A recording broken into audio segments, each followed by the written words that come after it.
May nabunggo raw? Mary Joy, mukha lang pala nabunggo kasi nadapa yung babae. Siguro mga tao talaga hindi nag-iingat. Okay ka lang? Namumutla ka. Akala ko, akala ko ikaw yung nabunggo. Manang naman eh. Abay masama mag-react. Mga kabataan nga naman oh. Pag-alala ko. Akala ko, sorry ang tagal ko ba? Hindi kasi naniwala yung mga kapatid ko nung sinabi kong bibili ako ng petsa na ganito yung suot ko. Kaya sinabi ko na lang na may kadate ako. Date? Ang date ngayon ay July. Hindi pa to date, no? Meeting lang to. Meeting pa lang to. Date na to. Sa kanto nga lang, okay? Kain tayo dun, sa lugawan. Tara. Teka. Oh, niluto ko yan, egg rice. Egg rice tapos maglulugaw. Hindi, mag-burger tayo.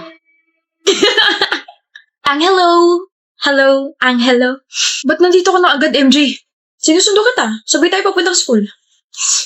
Ako dapat susundo sa'yo. Umuwi ka na. Ito na, nakauwi na. Mao, si Mary Joy, pinapakilig ako. Tita, yung anak niya patay na patay sa akin.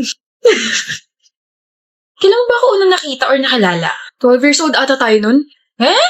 Lagi kita nakikita sa village natin. Lagi ka naglalaro ng badminton doon sa court pero hindi ka naman talaga marunong. Marunong ako! Pero simula ba nun, gusto mo na agad ako? Ay, ang laki ng ulo natin ha, ganda ka. Eh, lagi kang uhugin nun eh. Buisit ka. Nagkagusto ko sa'yo nung college na tayo, misis. Tapos nalaman ko na lang na classmate kita sa ibang subjects ng college tayo. Kaya napayes ako agad kasi, baka para ka talaga sa akin. Misis ka dyan! O hindi ba?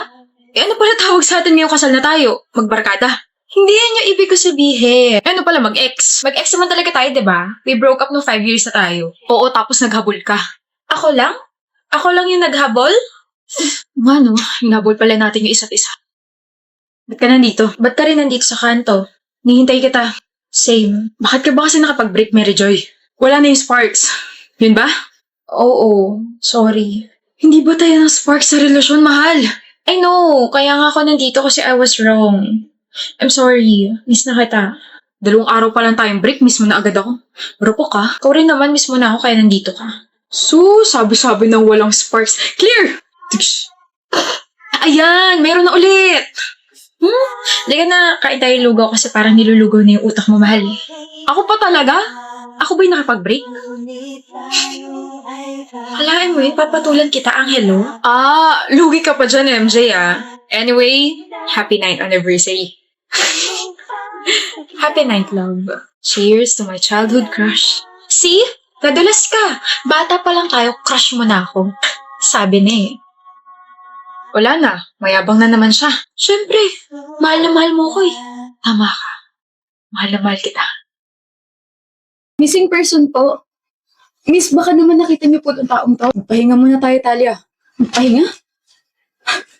Bakit ka magpapahinga, kuya? Ayaw mo bang makita yung kapatid mo? Ano? I'm sorry.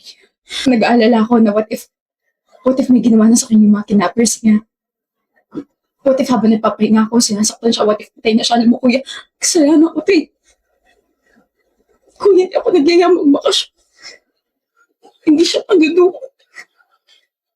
Hindi siya mawawala. Talia! Don't say that. Hanggat hindi natin nakikita yung katawan niya, may pag-asa pang buhay siya. Okay? Trust me. Gusto ko na nga ipatigil to paghanap kay Frankie. Siyempre, mukha akong tanga na naghahanap. Ako nga tumidalan kung ba't siya nawala.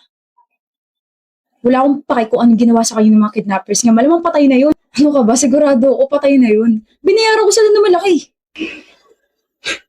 Naghihintay na lang ako ng message nila para mabayaran ko sila ng buo. Talia. Kuya Francis. Okay ka lang? Oo. Okay lang ako. Okay ka lang ba? Bakit parang namumutla ka dyan? Uuwi na. Hatid na kita. Hindi na. Sigurado ka bang okay ka lang? Okay nga lang eh. Okay. Gusto mo bang kumain muna? Baka kasi napagod ka sa paghahanap kay Frankie. Sige, una na ako. Tatawag ba ako ng polis? Pero wala akong ebidensya.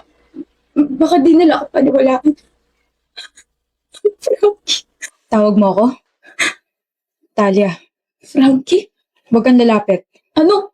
Marumi ako. Bakit? Bakit? Bakit bawal ako lumapit? Yung likod ko, marumi. Kaya, dyan ka lang. Don't tell me. Don't tell me, patay ka na.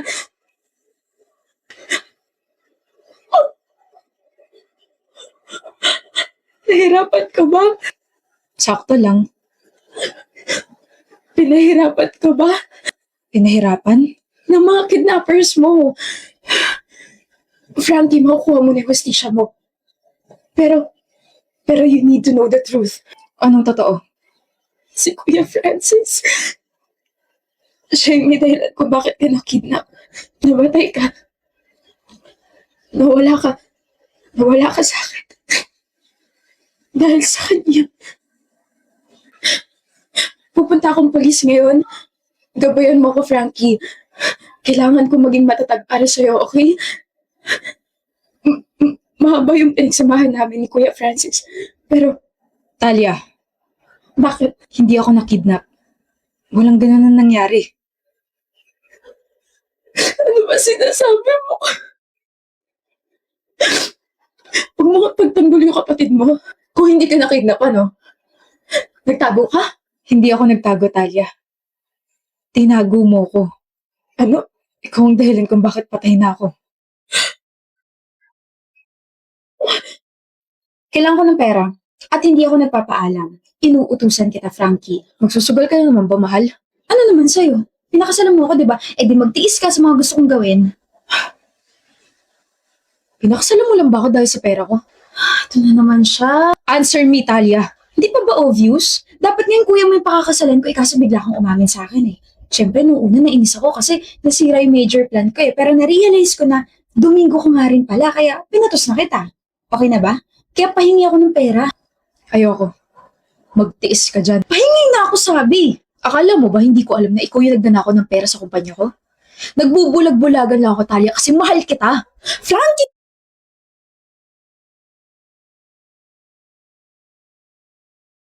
Nahulog siya sa hagdan. Nahulog ko siya sa hagdan. Hindi yun totoo, Frankie. Walang nangyaring ganon. Nahulog ka sa hagdan. Hindi. Buhay pa dapat ako, but you were too scared, kaya dinala mo ako sa backyard natin. Naghukay ka ng hindi kalaliman, tapos nilibing mo ako ron. Kaya marumi yung likod ko. Ah, pero narinig ko yung kuya mo. May kausap siya sa cellphone niya. Siya yung may kagagawa ng lahat. Narinig ko siya, sabi niya. Nasa utak mo lang yun. Hindi talaga yun yung sinabi ni kuya. Oo, magkasama kami yun, Italia. Kakabigay lang namin ng mga flyers. Sabi niya kasi dito kami magbigay, kaso konti lang yung mga tao rito. Ngayon, hindi siya okay. Yayayain ko muna siya kumain. Naniniwala akong hindi papatay si Bunso. Okay? Buhay pa yon. Buhay na buhay pa yon. Pero nakita kita, kinidnap ka sa harap ko. Yun ang pinaniwalaan ng utak mo. Pilit mo kinalimutan kung ano ba talaga yung nangyari. You created these new memories to deceive everyone, Talia. You insisted na nawala ako. Na kinidnap ako. Pinilit mo yung pamilya ko, nagmakaawa ka. Na huwag mo nang ipaalam sa mga pulis, sa media na nawawala ako dahil baka may gawin sa akin yung mga kunong kidnappers. Kaya nagbigay muna kayo ng iilang flyers sa hindi mataong lugar, pero ang totoo, ginawa mo yan dahil takot ka lang. Dahil baka ikaw yung maging unang suspect sa pagkawala ko dahil hindi naman ako nakita lumabas dito sa bahay. Confess. Now. Para matahimik na tayong lahat. Hindi ko naman sinasadya. Gusto ko lang naman ng pera. Gusto ko lang magsugal. Hindi ko sinasadya. Alam ko. Alam ko hindi mo sinasadya, pero tulungan mo naman ako makahinga na maluwag para maging payapa na yung buhay ko kasi hirap na ako eh. Kaya please, confess now. Hello? I have a confession to make. I accidentally killed my husband. Mahalo, Binilhan kita ng bagong wig. Na naman? Ang mahal-mahal ng wig eh. Napag-usapan na natin to, Gail. Fine, fine. Akin na, let me wear it. Tcharan! Ganda mo. Ano yung sinasabi ng mga tao whenever someone's telling them na maganda sila? Ako lang to. Ayun! Ako lang to, Bre. Ayan, lalo ka may in love sa akin. In love na nga eh. Alata, look at those eyes. Nga pala, bukas, pupunta ako kay Papa, okay? Dadalawin ko siya sa cemetery. Sama ako Sure ka? It's time to rest na. I still wanna talk to you. Mahal, nag-uusap pa rin tayo kahit tulog ka. Weh, nagsisleep talk eh. Pahinging tape. Bakit? Tatapalan ko yung bibig mo para wala ka nang masabi. 1 month na lang. Gail. Huwag ka ba napapagod kakaalaga sa akin, Brett? Of course not. Huwag ka rin mapagod kakaasikaso sa burol ko, ha? I want you to be ready. Ayaw mo na ba talaga magpagamot? Ang sakit-sakit na eh. Okay. Brett, iiyak ka ba kapag namatay ako? Tinatanong pa ba yan? Hindi lang ako iiyak. Kakagulgul pa. Huwag ka iyak. Baka bumangon ako bigla eh. Eh di magpapakater ako yan bigla. Kailangan may chika na. Gusto mo sandamak-mak pa eh. Boy. Yo. Ano, kamusta? Ayos ka lang? Actually, hindi eh. Miss ko na siya, bro. Pero okay na yun. Umalis naman siyang masaya tsaka payapa eh. Hindi na siya nahihirapan. Thankful pa rin ako na God extended her life for 6 months. We were so happy. Dapat patay na ako last month eh. Brett, I can't believe buhay pa rin ako hanggang ngayon. I wonder if hanggang kailan.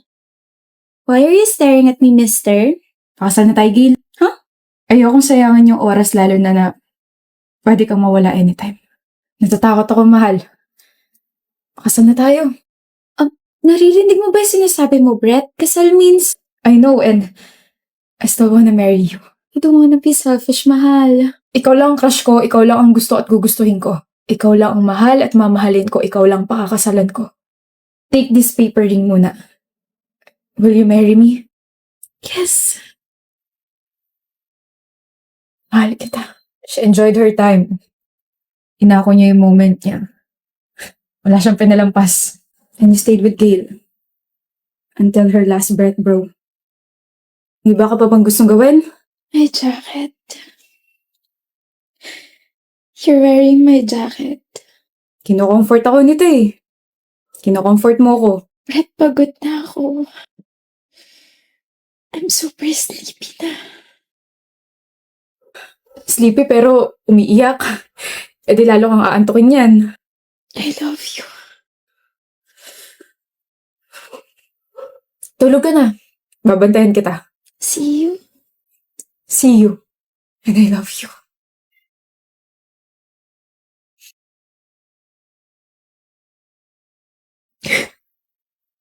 Siya lang mamahalin ko. Ikaw lang, Gail. Habang buhay.